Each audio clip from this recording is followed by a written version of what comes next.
A brief summary of the invisible man in Hindi. Britain के waste success इलाके के आइपिंग गांव में एक अजीब सा व्यक्ति आता है। उसका पूरा शरीर पट्टियों से ढका हुआ था और उसके सिर पर एक टोपी थी और शरीर पर एक कोट था। वो स्वभाव से बहुत ही चिड़चिड़ा, गुस्सैल और अमिलनसार था। वो छोटी छोटी बात पर बहुत ज़्यादा गुस्सा हो जाता था। उसके आने के अगले दिन उसका सामान भी आ गया, जिसमें बहुत सारी छोटी बड़ी रंग बिरंगी बोतलें थीं और कुछ किताबें भी थीं। पूरे गांव में अजनबी के बारे में ही बातें होने लगी। अजनबी हर तरफ फेमस हो गया। अजनबी घर की मालकिन मिसेस हॉल को खूब पैसे दे रहा था, इसलिए मिसेस हॉल को कोई दिक्कत नहीं हो रहा था कि वो कौन है, कहाँ से आया है, क्या करता है और उसके मुंह पर इतनी सारी पट्टियां क्यों बंधी हुई हैं।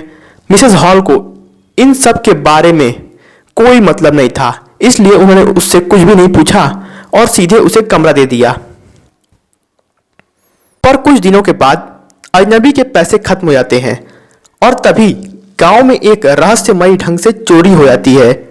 सारे लोग चोरी का इल्जाम अजनबी पर ही लगाने लगते हैं और वो बहुत ज़्यादा गुस्सा हो जाता है और सबके सामने अपना राज खोल देता है। उसने अपनी पट्टियां खोल दी। इससे लोग बुरी तरह से डर गए कि वो तो एक अदृश्य व्यक्ति है।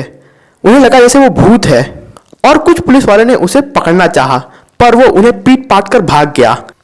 भागते भागते अजनबी थॉमस मार्वल नाम के एक व्यक्ति से मिला, जो कि शराब के नशे में चूर था।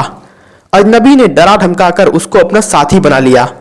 अदृश्य आदमी ने उसे बताया कि उसकी 3 किताबें आइपिंग गांव के एक सराय में छूट गई हैं और वो उनको वापस लेके आना चाहता है। और वे दोनों उन किताबों को चोरी करने के मकसद से आइपिंग गांव की तरफ बढ़े और उन लोगों ने उसे चुरा भी लिया। पर बीच रास्ते में मिस्टर मार्वल ने अदृश्य आदमी को धोखा देना चाहा, तो उसने उन्हें जान से मार देने की धमकी दे दी और मिस्टर मार्वल बुरी तरह से डर गए और वो हर इंसान से मदद मांगने की कोशिश करने लगे।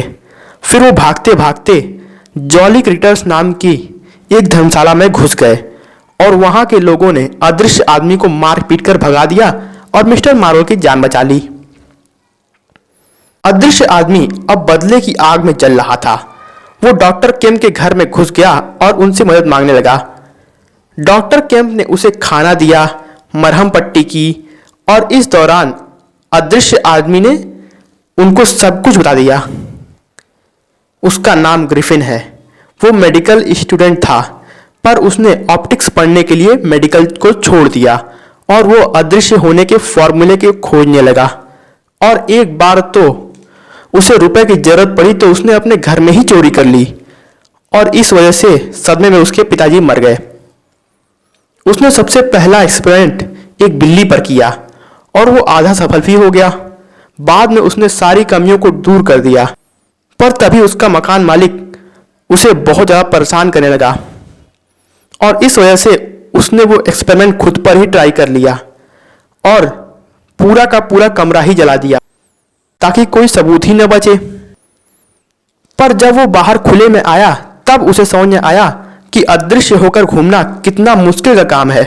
लोग उसे धक्का दे देते, पांव कुचल कर निकल जाते और सर्दी में नंगे घूमना एक बहुत बड़ी मुसीबत थी और उसकी महक सूंघकर कुत्ते उसका पीछा करने लगते थे।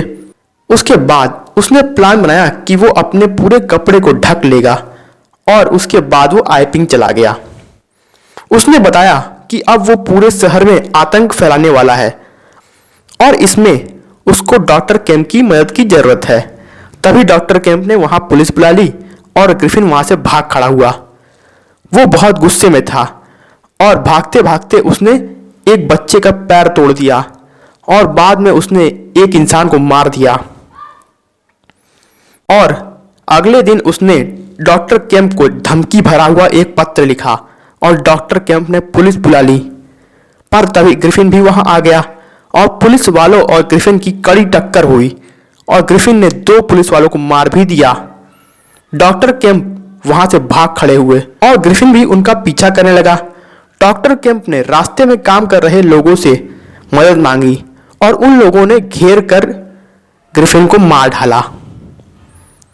मरने के बाद उसका पूरा का पूरा शरीर दिखने लगा और एक पुलिस वाले ने उसको एक सफ़ेद चादर से ढक दिया। और दूसरी तरफ वो तीनों महत्वपूर्ण किताबें मिस्टर मार्वल्स के पास ही रह जाती हैं, पर वो सबसे कहता है कि उसके पास कोई किताब ही नहीं है।